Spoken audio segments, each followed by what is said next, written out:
Union முஸ்லீம் league சார்பாக இங்கே கலந்து கொள்ள நான் வந்திருக்கின்றேன்.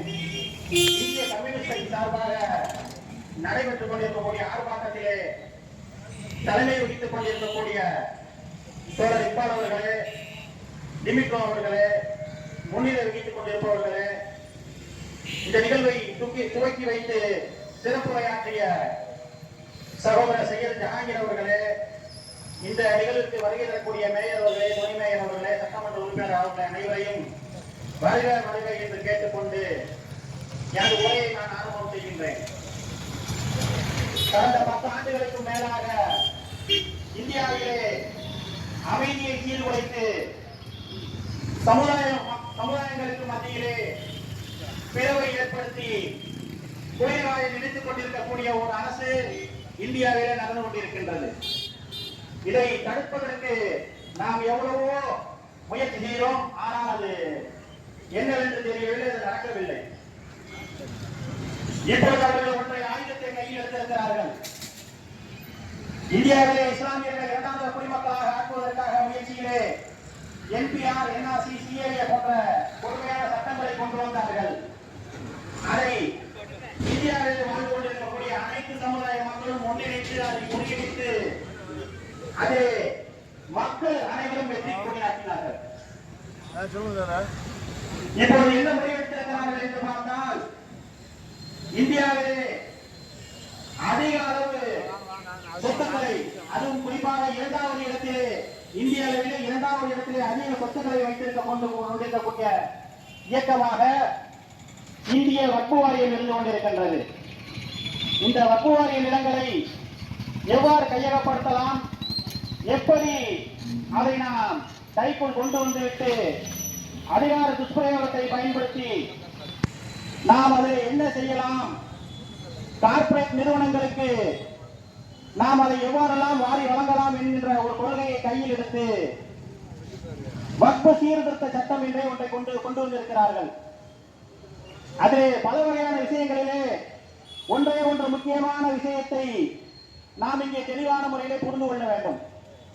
அதிலே ஏற்கனவே இருக்கக்கூடிய 12 உறுப்பினர்களை கொண்டிருக்கக்கூடிய வக்ஃப் வாரியத்தை, மத்திய வக்ஃப் வாரியத்தை, அதனுடைய உறுப்பினர்களுடைய எண்ணிக்கையை அதிகப்படுத்தி அது 10 நபர்கள் மட்டும் இஸ்லாமியர்கள், 2 இஸ்லாமிய பெண்கள், மீதம் இருக்கக்கூடிய நபர்கள் அனைவரும் பிற சமுதாயத்தை சார்ந்தவர்களாக இருக்கலாம் என்ற ஒரு வழிமுறையை இந்த வக்ஃப் வாரிய சீர்திருத்த சட்டம் கொண்டு வருகிறது. இஸ்லாமிய சொத்துக்களை பாதுகாப்பதற்கு, குறிப்பாக வக்ஃப் வாரிய சொத்துக்களை பாதுகாப்பதற்கு, வக்ஃப் வாரியத்தை கட்டி காப்பதற்கு, முறையாக நடத்துவதற்கு இஸ்லாமிய மக்கள் மிகவும் கைதேர்ந்தவர்களாக இருக்கிறார்கள். என்று சொல்ல போனால் மடங்களிலோ இன்னும் பல அமைப்புகளிலோ அதனுடைய சொத்துக்கள் சூறையாடப்பட்டுக் கொண்டிருக்கின்றது. ஆனால் இந்த வக்ஃப் வாரியம் என்பது இறைவனுக்காக அந்த இடத்தை கொடுத்தவர்கள், தங்களுடைய சொத்தை கொடுத்தவர்கள் முழுமையான முறையிலே சமுதாயம் முன்னேற வேண்டும், வருங்காலத்திலே கல்வியிலும் மருத்துவத்திலும் இந்த சமுதாயம் முன்னேற வேண்டும், கல்வியிலே முன்னேற வேண்டும், பொருளாதாரத்திலே முன்னேற வேண்டும் என்கின்ற அடிப்படையிலே முன்னோர்கள் அனைவரும் சொத்துக்களை வக்ஃப் செய்தார்கள். வக்ஃப் என்றால் இறைவனுக்கு அர்ப்பணிக்கப்பட்ட சொத்து. நமது சகோதர சமுதாயத்திலே ஒன்றை சொல்வார்கள், சிவன் சொத்து கூடநாசம் என்று சொல்வார்கள். அது அனைத்து விதமான சமூகங்களுக்கும் சமுதாயங்களுக்கும் பொருந்தும். வக்ஃப் என்றால் அது அல்லாஹ்விற்காக அர்ப்பணிக்கப்பட்ட ஒன்று. வக்ஃப் சொத்தை திருடுபவன் இறைவனுடைய சொத்தை திருடுவதற்கு சமம்.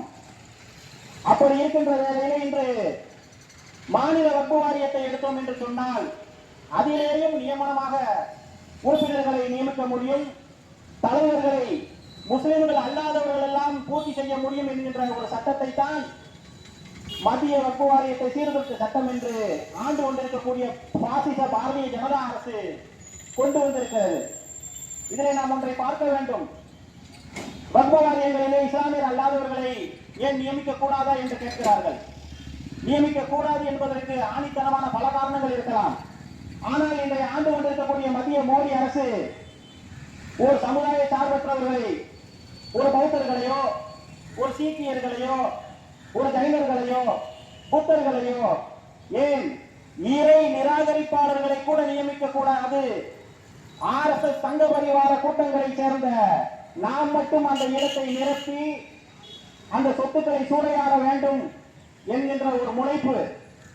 இவர்களுக்கு இந்த நிலை ஏன் தள்ளப்பட்டது என்று சொன்னால், வரலாறு அதிக ஆண்டு காலமாக நீடித்த ஒரு வழக்கு பாபர் மஸ்ஜித் வழக்கு. அந்த வழக்கிலே அவர்கள் கட்டிடத்தை இடித்து இஸ்லாமிய மக்கள் தொழுது கொண்டிருந்த அந்த தொழுகை வணக்க வழிபாட்டு தளத்தை இடித்து அதை ஒரு முறையாக நீதிமன்றம் நாடி அந்த வழக்கை முடிப்பதற்கு 70 ஆண்டுகள் ஆகிவிட்டது. இந்த சீர்திருத்த சட்டத்தின் மூலமாக நான் மேற்கூறிய கருத்துக்களின் மூலமாக அவர்களுக்கு 70 ஆண்டுகள் தேவையில்லை. 7 நிமிடங்கள் இருந்தால் மட்டுமே போதும். வெறும் 7 நிமிடங்கள் சபையை கூட்டுவார்கள். இஸ்லாமிய மக்களாக அங்கே இருக்கக்கூடியவர்கள் 12 நபர்கள் என்ன சொல்கிறார்கள், மத்திய வக்ஃப் வாரியத்திலே இந்த சொத்திலே இந்த திட்டம் செயல்படுத்தக்கூடாது என்பார்கள். மத்தியில் ஆண்டு கொண்டிருக்கக்கூடிய பாரதிய ஜனதா அரசு இருக்கக்கூடிய 4.5 ஆண்டுகளுக்கு தன் நியமன உறுப்பினர்கள் என்ற பெயரிலே நாக்பூர் தலைமையில் யாரை கையை காட்டுகிறதோ அவர்களை இந்த வக்ஃப் வாரியத்திலே உறுப்பினர்கள் ஆக்கி தலைவர்களாக செயல்பட்டு அந்த சொத்துக்களை சூறையாடி வக்ஃப் வாரியத்தை கலைத்து விடலாம். அடுத்து முதலிலே வக்ஃப் வாரியம் என்று சொன்னால் அடுத்து அவர்கள் வருவது கிறிஸ்தவ சபைகளுக்குத்தான்.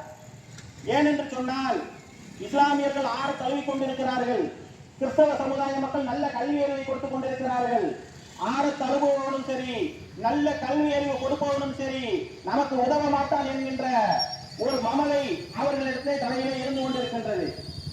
இதை நீக்கி துடைத்து எறிய வேண்டும் என்று சொன்னால் நாம் எல்லாம் ஒன்று சேர்ந்து போராட வேண்டும். ஒற்றுமை என்றும் கைகளை பற்றி பிடிக்க வேண்டும்.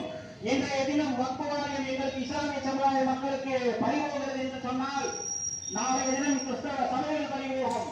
நாளைய மறுதினம் ஆதீனங்கள் மதங்கள் அனைத்தும் பறிபோகும்.